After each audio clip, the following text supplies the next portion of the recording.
What's happening, YouTube? Here with Tony, man. Another vlog. Told you guys I'm gonna be doing, individual videos to hit different topics that people ask. That way, it's not one long ass video. Today, we're gonna talk about, before you even get to all the bounty hunting, we're gonna talk about what the hell is bail. What is bail? What is it used for? Why do we use it? Why is it important? One of the things I spoke on is actually what we do is a good thing for the community. For those who can't afford to get out on their own, we help them get out. Put them on payment plans. The court makes them pay all the money at one time. We actually come out with payment plans. We help people get out of jail that can't afford it. So it's actually a good deed. It's a good deed, people. So before you guys get to all the talking like you always do, understand what it is first.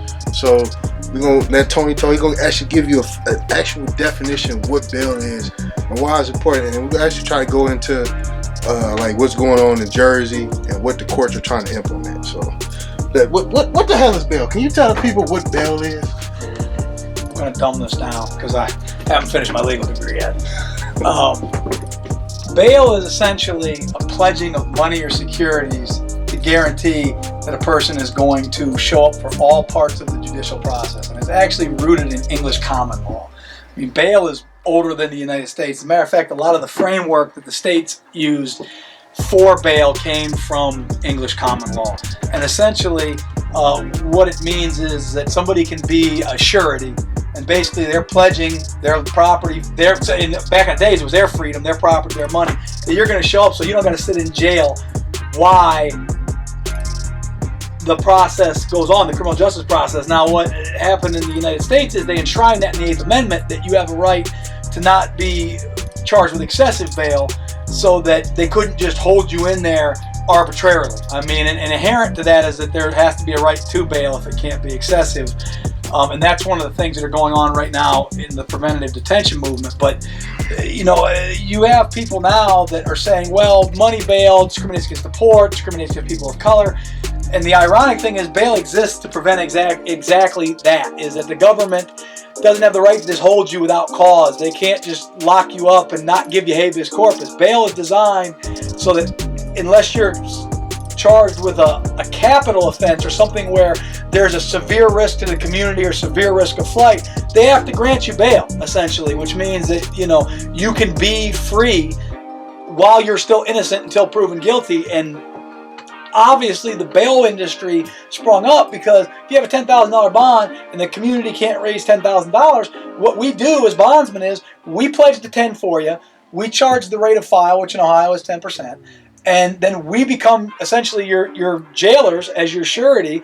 It's a continuation of the imprisonment, but obviously our restrictions are pretty loose, which is go to court, don't hurt anybody, and follow any other directions of the court. If there's a temporary protection order, stay away from the victim. If you have a check-in with the probation department, go do that. But those are much looser guidelines than detention or GPS monitoring or a lot of the conditions which are pretty much a deprivation of liberty.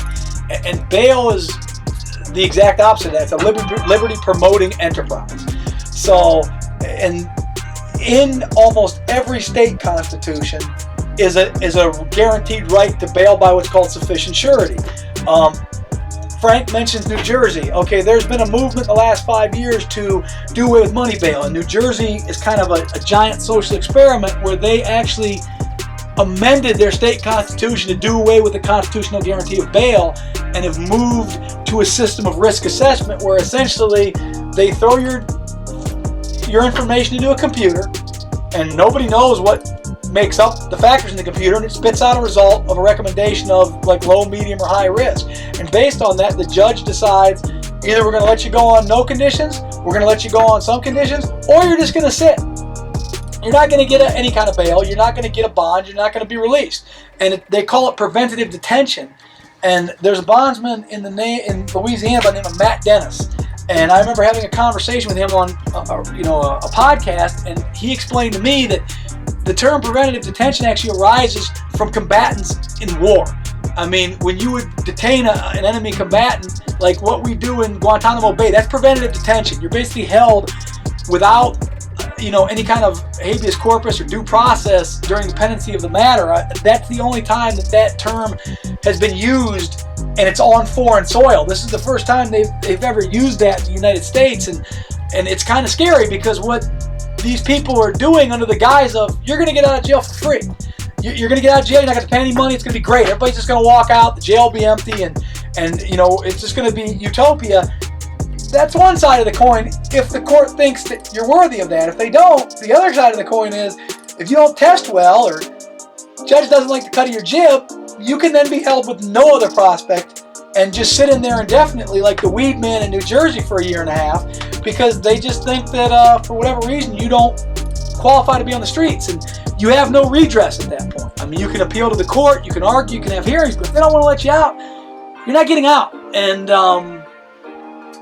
bail is designed to prevent that. And the irony is that by saying that money bail keeps people in jail, the solution they're offering is actually going to eventually result in people being warehoused. Because the more people that go through the gates, there's just an inherent percentage of these people that are going to test out as high risk or medium risk, and they're going to be stuck in jail with no ability to bail. So you're eventually going to end up with more people in jail because people are just simply going to be warehoused. But and the data is starting to bear that out. You may see some short-term savings or a short-term drop in jail pop, but unless you choose to just stop charging people with a crime, then eventually you're going to have a segment of people that, with no ability to bail, professional or otherwise, are just going to sit. And that's a pretty scary thought. So that's it in a nutshell, in my rambling incoherentness. So basically, think about this.